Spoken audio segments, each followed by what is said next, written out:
আসসালামু আলাইকুম সুপ্রিয় শিক্ষার্থী বন্ধুরা, আশা করি ভালো আছো। আজকে আমি 2023 সালের ঢাকা বোর্ডের রাইট ফর্ম অফ ভার্ব নিয়ে আলোচনা করব। আজকে আমাদের এই টপিকটা মূলত এইচএসসি ক্লাসে যারা অধ্যয়ন করতেছো তাদের জন্য। আমরা দেখি প্রথমে আমাদের যে বাক্যটি দেয়া আছে, student life is the best time for, এই জায়গাতে ছাত্র জীবন হচ্ছে সবচেয়ে উত্তম সময়। এখানে রয়েছে ফর, এটা হচ্ছে একটা প্রিপজিশন, ফর হলো একটা প্রিপজিশন, এরপরে আছে প্রিপেয়ার, এটা হচ্ছে ভার্ব। তাহলে এই প্রিপজিশনের পরে, ফর প্রিপজিশনের পরে আমরা এখানে ভার্ব পেয়েছি, এটার সাথে আমরা অবশ্যই আইএনজি দিতে হবে। আমরা সাধারণত জানি যে নরমালি টু ছাড়া অন্যান্য প্রিপজিশনের পরে যদি ভার্ব আসে এর সাথে আমরা আইএনজি দেব। সেক্ষেত্রে প্রিপেয়ার এখানে হয়ে যাবে প্রিপেয়ারিং, প্রিপেয়ারিং আইএনজি হবে, প্রিপেয়ারের সাথে প্রিপেয়ারিং আইএনজি হবে। তাহলে বাক্যটি কি দাঁড়ালো? Student life is the best time for preparing ourself, আমাদের নিজেদেরকে প্রস্তুতি করার জন্য একটা উত্তম সময়, ফর ফিউচার ভবিষ্যতের জন্য। It is called the seed time of life, এটাকে বলা হয় সিড টাইম অর্থ হচ্ছে বীজ বপনের সময়। এই স্টুডেন্ট লাইফটাকে বলা হয় জীবনের বীজ বপনের সময়। তাহলে ইট বলতে মূলত এখানে স্টুডেন্ট লাইফ, ইট বলতে এখানে মূলত এই স্টুডেন্ট লাইফ। তাহলে আমরা একটা বিষয় খেয়াল করবো, এই যে পর ভাগ রয়েছে ছাত্র জীবনকে বলা হয়, আসলে ছাত্র জীবনকে যে বীজ বপনের সময় বলা হয়, এটা কারা বলে? এটা আমরা বলি, এটা আমাদের মুরব্বীরা বলে, এটা আমাদের টিচাররা বলে। তাহলে এই জায়গাটাকে যে কলত বলা, এই ভার্বের কাজটি কিন্তু সাবজেক্টে করতে পারে না, তার মানে কিন্তু প্যাসিভ ভয়েস। সাবজেক্টে ভার্বের কাজ করতে না পারলে প্যাসিভ ভয়েস। ছাত্র জীবনকে বলা হয়, তার মানে ছাত্র জীবনকে বলে না, ছাত্র জীবনকে বলা হয়। সাবজেক্ট ভার্বের কাজ করতে পারে না, এই কারণে এটা প্যাসিভ ভয়েস। আমরা কলকে, তাহলে প্যাসিভ ভয়েসের নিয়ম কি? বি ভার্বের পরে মূল ভার্বের থ্রি ফর্ম দিতে হবে। প্যাসিভ ভয়েস যদি আমরা বুঝতে পারি তাহলে বি ভার্বের পরে মূল ভার্বের থ্রি ফর্ম পড়বে, ফার্স্ট পার্টিসিপল ফর্ম পড়বে। তাহলে আমরা এখানে ইজ রয়েছে, এরপরে কল ভার্বটিকে আমরা থ্রি ফর্ম করব কল্ড। তাহলে ইজ কল্ড বলা হয় the seed time of life, জীবনের বীজ বপনের সময়। সুতরাং during this period of life, জীবনের এই সময়টাতে স্টুডেন্ট ছাত্রছাত্রীরা মাস্ট নট ওয়েস্ট টাইম, সময়কে অপচয় করা উচিত না। সেক্ষেত্রে আমরা দেখব যে এখানে ওয়েস্ট শব্দটা রয়েছে অপচয় করা, এখানে মাস্ট রয়েছে একটি মডাল অক্সিলারি ভার্ব। মাস্টটা কি ভার্ব? Modal auxiliary verb. আমরা জানবো যে অ্যাক্টিভ ভয়েসে shall, should, will, would, can, could, may, might, must, এই যে মডাল অক্সিলারি ভার্বগুলো রয়েছে, এই ভার্বগুলোর পরে কিন্তু মূল ভার্বের প্রেজেন্ট ফর্ম বসবে, অর্থাৎ ব্র্যাকেটের মধ্যে যেই ভার্বটি দেওয়া আছে ওই ভার্বটি বসে যাবে ওই রূপেই। তাহলে আমরা দেখবো এখানে ওয়েস্ট আছে, এটা ওয়েস্টে থেকে যাবে, এটা কোনো পরিবর্তন হবে না। তার মানে মডাল অক্সিলারি ভার্বের পরে মূল ভার্বের কোনো পরিবর্তন হবে না। The main pursuit of the student, ছাত্রছাত্রীদের প্রধান কাজ, এখানে বি রয়েছে, যদি বি থাকে আমরা লক্ষ্য করব হয়তো এম বলবে, ইজ বলবে, অথবা আর বলবে, অথবা ওয়াজ বলবে, অথবা ওয়ার। বি বার খেয়াল করব, যদি বি থাকে সেখানে আমরা এম, ইজ আর ওয়াজ এর যে কোনো একটা আমাদেরকে বসাইতে হবে। সেক্ষেত্রে আমাদের এই টোটাল কনটেক্সটটা হচ্ছে প্রেজেন্ট টেন্সকে নিয়ে, অর্থাৎ বর্তমান সময়কে নিয়ে, বা সবসময়ের জন্য যেটা সত্য।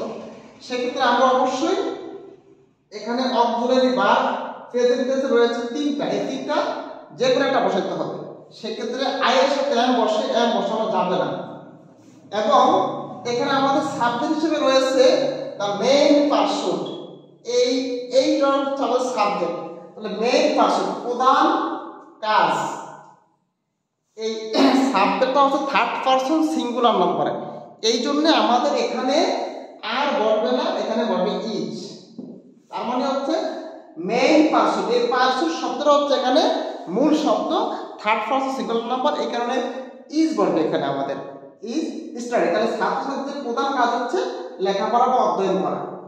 দে শুড প্রিপেয়ার দেমসেলফ, তাদের উচিত নিজেদেরকে প্রস্তুতি করা ফর দ্য লাইফ, জীবনের জন্য। দেশ এই যেটা সামনে আমাদের পরে আছে, সেক্ষেত্রে আমরা দেখব এই যে লাইফ অত পরে থাকা বা সামনে যেই সময়টা আমাদের আছে ভবিষ্যৎটা, এই ভবিষ্যৎ কথা ইঙ্গিত করা হয়েছে এখানে। তাহলে আমরা দেখব যে এই একই সেন্টেন্সে এই বাক্যটি হচ্ছে একটি সিম্পল সেন্টেন্স। তাহলে সিম্পল সেন্টেন্সে এখানে একটি ভার্ব রয়েছে, দ্বিতীয় ভার্বের সাথে আমরা আইএনজি দেব। তাহলে লাই, এই লাই শব্দের সাথে আইএনজি দেওয়া হয়ে যাবে এল ওয়াই আইএনজি, লাইন হয়ে যাবে এল ওয়াই আইএনজি, লাইন হয়ে যাবে। এটা সিম্পল সেন্টেন্সে দুইটা ভার্ব আছে। সিম্পল সেন্টেন্সে ডাবল ভার্ব থাকলে ব্র্যাকেটের ভার্বের সাথে আমরা আইএনজি দেব, তাহলে লাইন থাকে। They should also participate in co-curricular activities. এখানে দেখতেছি আমরা মডাল অক্সিলারি ভার্ব আছে, এখানে আমরা আছে মডাল অক্সিলারি ভার্ব। এখানে যেমন মাস্ট ছিল, মে, মাইট, মাস্ট, শেল, শুড, এই যে মডাল অক্সিলারি ভার্বগুলো রয়েছে, এরপরে অ্যাক্টিভ বইতে আমাদের ভার্বের কোনো পরিবর্তন হবে না। ঠিক সেই রকম এখানে আমাদের দে শুড অলসো পার্টিসিপেট, যেই ভার্ব আছে এটি এখানে বসে যাবে, কোনো পরিবর্তন হবে না। পার্টিসিপেট ইন কো-কারিকুলার অ্যাক্টিভিটিস, তাদেরকে লেখাপড়ার পাশাপাশি অন্যান্য বিভিন্ন কার্যক্রমের সাথে, শিক্ষা সহায়ক বিভিন্ন কার্যক্রমের সাথে আমাদেরকে এই স্টুডেন্টদেরকে কি করতে হবে, অংশগ্রহণ করতে হবে। বাই দে শুড রিড, এখানে রিড রয়েছে, আমরা দেখব বাই রিড নিউজ পেপার। তাহলে এই যে এখানে বাই যেটা প্রিপজিশন, বাইয়ের পরে আমরা এখানে রিড এই শব্দের সাথে আমরা আইএনজি দিতে হবে। তাহলে এখানে রিড রয়েছে, এই রিডের সাথে আইএনজি হবে, কারণ হচ্ছে বাই একটা প্রেপজিশন, প্রেপজিশনের পরে আমরা মূল ভার্বের সাথে আইএনজি দেব। সেক্ষেত্রে বাই রিডিং নিউজ পেপার, সংবাদপত্র পাঠের মাধ্যমে দে উইল নো, তারা জানবে হোয়াট দেশ হ্যাপেন ইন দ্য ওয়ার্ল্ড, পৃথিবীতে বর্তমানে কি ঘটতেছে। এটা কন্টিনিউয়াস টেন্সে করতে হবে, বর্তমানে কি ঘটতেছে এই বিষয় সম্পর্কে তারা সংবাদপত্র পাঠের মাধ্যমে জানতে পারবে। তাহলে হোয়াট ইজ হ্যাপেনিং, এখানে হবে ইজ, এখানে হ্যাপেন শব্দের সাথে আইএনজি দিয়ে আমরা এখানে করতে হবে happening, what is happening in the world, পৃথিবীতে কি ঘটছে এই সম্পর্কে তারা সংবাদপত্র পাঠের মাধ্যমে জানতে পারবে।